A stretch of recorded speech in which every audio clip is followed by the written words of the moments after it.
c'est pas Héloïse, c'est un bébé. Donc quand nous étions petits, nous étions très très lucides, beaucoup plus qu'ensuite. Et ensuite, nous nous sommes identifiés à l'individu que nous avons vu dans le miroir. Nous nous sommes identifiés à la petite personne, ce que Douglas appelle la troisième personne, la seconde personne, la petite personne. Le petit José, la petite Pascal, la petite Lorraine. Nous nous sommes identifiés, nous avons perdu notre vraie nature. Donc nous sommes devenus distraits. Et nous sommes, qu'est-ce que nous sommes devenus? Nous sommes devenus un individu, c'est-à-dire un corps avec des tas d'attributs, grand, petit, jeune, vieux, blond, brun, bronzé, pas bronzé, gros, pas gros, etc. Et nous sommes identifiés à cette petite personne. Bon, cette petite personne que nous croyions être, c'est pas seulement un corps, c'est aussi un esprit, un caractère, avec une histoire, des désirs. Nous nous sommes réduits à tout cela. Donc la vision sans tête nous fait aller, c'est une voie, donc il y a un point de départ, un point d'arrivée. Donc elle nous fait aller du point de départ qui est l'identification à cette petite personne, l'individu que nous avions pensé être, jusqu'au centre, jusqu'à notre essence, ce que nous sommes vraiment, vraiment, vraiment. Donc c'est une voie, oui, très précise. Il y a un point de départ, l'identification à ce que nous sommes, un point d'arrivée, ce que nous sommes vraiment, vraiment, vraiment. On part de l'apparence, on arrive à l'essence. Douglas disait toujours, l'erreur fondamentale tient en peu de mots.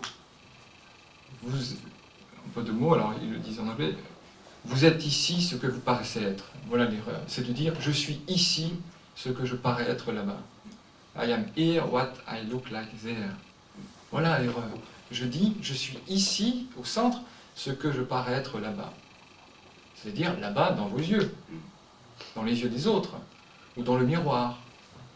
Qu'est-ce que je parais être dans le miroir? Ben, je le regarde. Ce matin, vous avez regardé votre image dans le miroir.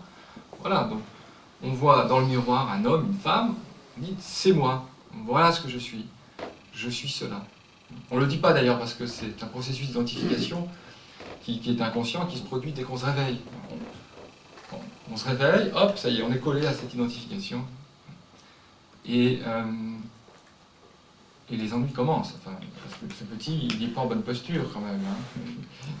D'abord, il est quand même mortel, ce qui est gênant. Il est mortel, il est né, il va mourir. Se vivre comme mortel, c'est une source d'angoisse, hein, très grande. Ce petit, il est tout petit, justement, il est limité. Vous voyez? Vous voulez bien mesurer la tête de José entre vos doigts? Voyez, moi je vais mesurer la vôtre. Regardez, c'est pas gros, hein? Voilà la tête de José, voilà votre tête à vous, c'est-à-dire 3 mm. Et puis si je prends votre corps, c'est pas beaucoup plus, hein, vous voyez? Ouais, ça fait ça. Vous voyez, hop, dans le verre, vous voyez, tout petit.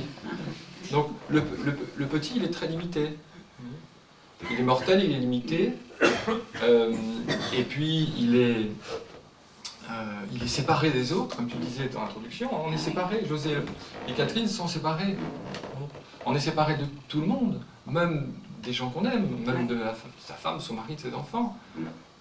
On est deux, en fait. On est deux. Vous comptez deux. Un, deux. Donc le petit vit toujours dans des relations de dualité. Et à partir de la dualité, eh bien, naissent les conflits, la haine, la peur, l'angoisse.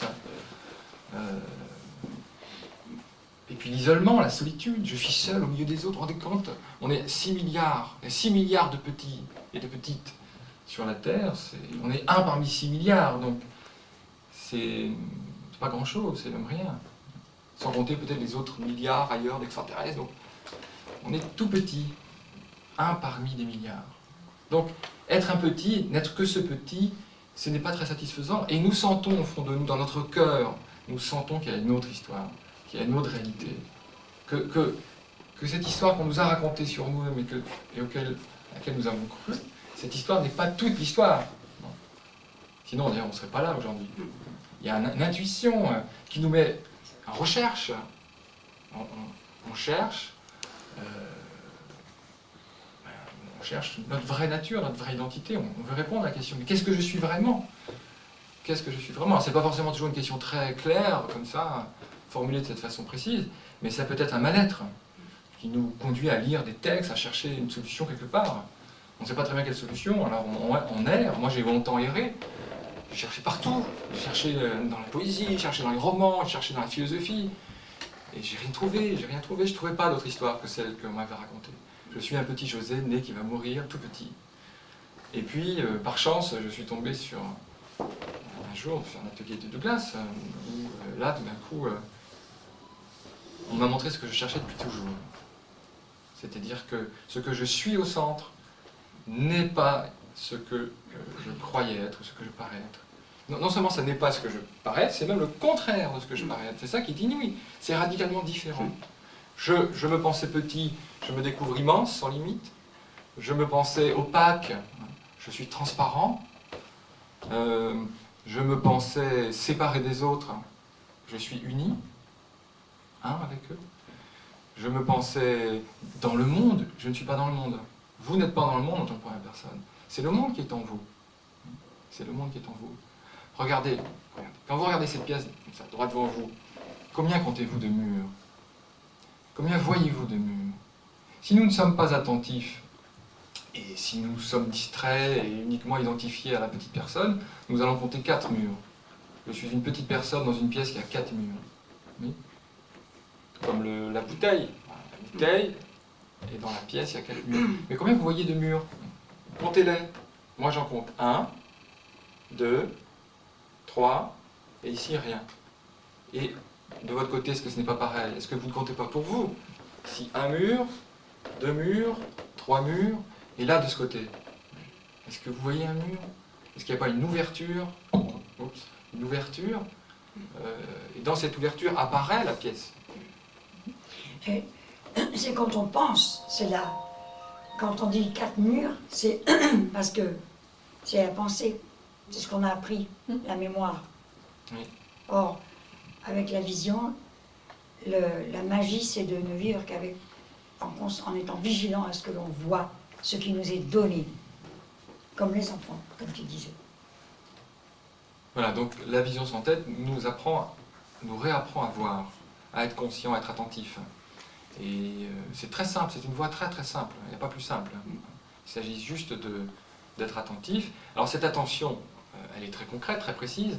Il s'agit d'être attentif ici à la source, à ce que vous trouvez au-dessus de vos épaules. Donc l'attention doit faire un mouvement de 180 degrés dans cette direction. En général, on ne regarde pas au-dessus, dans cette direction. On ne regarde pas, on regarde dans cette direction-ci. On regarde dehors. Parce qu'on a besoin de regarder dehors pour vivre. On regarde dehors, on voit le monde à peu près bien. Bon, pas toujours, on est aussi distrait, on ne voit pas tout.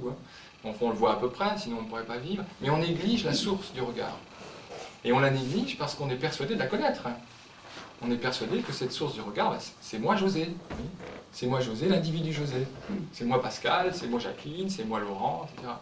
Donc, comme on est persuadé qu'à la source du regard, il y a ça, cette petite personne, qui est née, qui est mortelle, qui est limitée, qui est toute petite, qui change avec le temps, eh bien, on ne regarde plus. On ne regarde plus du tout. Et tu parlais de Wangpo, ce maître Chan, il disait à ses moines, mais vous devez, mais il faut que vous soyez ivre pour ne pas voir la nature de Bouddha. Il faut que vous soyez sous, le matin au soir, c'est pas possible. Parce que ce que nous sommes vraiment est évident. C'est évident, en réalité. Ça crève les yeux, c'est le cas de dire. Oui, ça crève les yeux. Mais il faut savoir où regarder. Parce que les textes, effectivement, les textes religieux, les textes de spiritualité, racontent cette belle histoire. Ils disent, au centre de vous, il y a un trésor infini qui est la source du monde. Et celui qui trouve ce trésor est dans la paix, la liberté, etc. Bon. Mais où chercher ce trésor? C'est pas évident. Donc, alors parfois on va très loin à chercher, on va en Inde, je pense qu'il doit être en Inde. Dans le désert, ça c'est très important. C'est à la mode le désert, mais c'est vrai qu'on doit dans le désert. Au Tibet, voir un Acton, là où habitait Douglas, on pensait que c'était là-bas le trésor. Mais il n'est pas à Acton, il n'est pas en Inde, il n'est pas au Tibet, il est exactement là où vous êtes, dans l'instant présent, au centre. C'est-à-dire concrètement au-dessus de vos épaules.